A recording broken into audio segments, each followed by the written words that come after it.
Hi and welcome to this week's Art Talk. So we're talking about judging works of art and how useful it is to have criteria, because then you can talk about your judgment with other people and adapt it or adjust it as you hear their judgments. It's really a way of working with other people so that you don't remain on your own little island. And one of the categories today that I'm going to look at is the unavailability and freedom of purpose of a work of art. So it's unavailable and it is free from purpose. It's a very untrendy thing to say today, especially when all these people are making artworks to try and save the environment. I always say we don't need to save the environment, we need to save humanity. If we save us, we will automatically save the environment. If we poison each other by poisoning the lakes, and we need to look at what humanity is. And as humanity, we are all interdependent. So, away from that, back to the unavailability and freedom of purpose. This category is important. A work of art is not available in the sense that it can be instrumentalised. It cannot be utilised by someone for a purpose, because then you are already making the viewer think about what you want them to think about. It remains free, it cannot be appropriated. The moment a work of art conveys a slogan, it is no longer a work of art, but a pragmatic text. Now, I like printing, and I print slogans on my prints.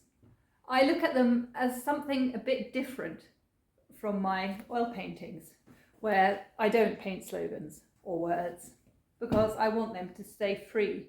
Whereas for me, a print, a graphic, is also artistic, is a form of artistic expression, but it's not getting the same thing as I want to do when I'm painting in oils. So, the work of art is essential that a work of art is always free from any purpose. It cannot be assigned a purpose from the outset. Otherwise, it is of course not art. There is a famous intermediate position here, ambivalent things. One thing that I can explain quite briefly is the difficult matter of an altar in a church. Someone who looks at an altar, a believer, sees the altar as a ritual object in the context of liturgy. It serves the purpose of presenting the revelation of the Bible to the faithful through painted or carved images, sometimes in magnificent winged altars, as was normal during the Gothic period. An art enthusiast who visits the church, who is perhaps not interested in religious revelation, sees the altar as a work of art.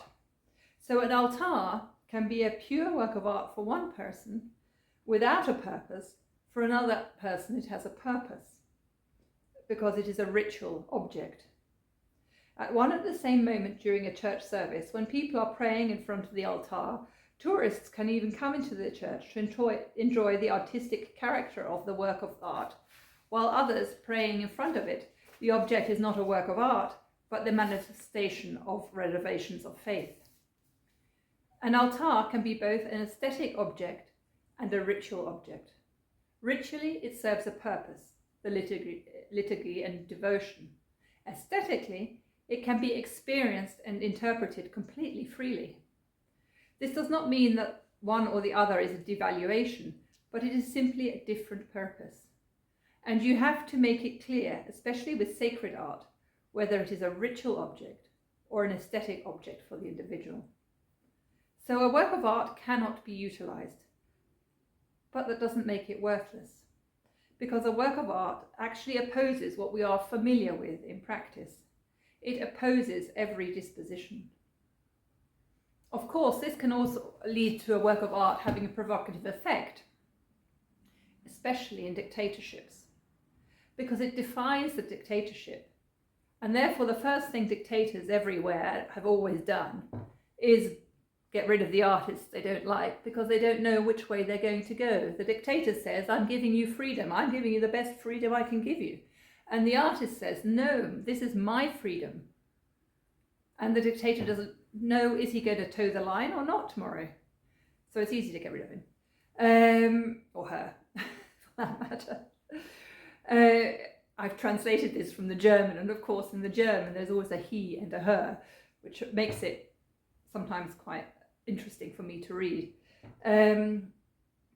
So yes, the first thing dictators generally do is burn books and get rid of artists. Works of art cannot be appropriated. As works of art alone, they are unavailable, and that is, of course, a form of provocation. It is no coincidence the heyday of freedom is also a great time of artistic progress.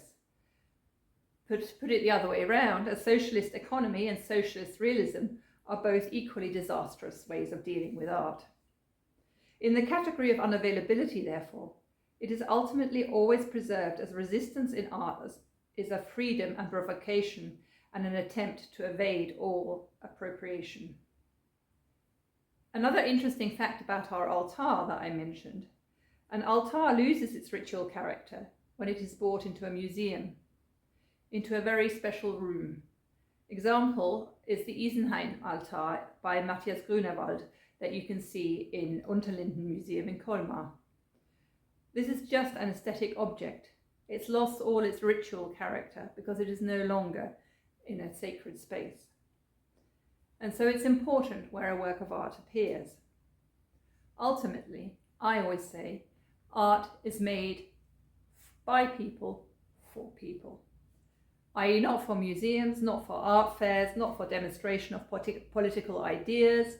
In its most beautiful form, it always shows a certain something, and that's the idea, the very kernel, the idea of humanity. So that's it for today. I hope I've given you something new to think about, and I'll see you next time. Bye-bye.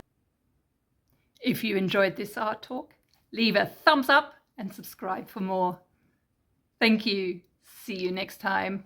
Bye-bye.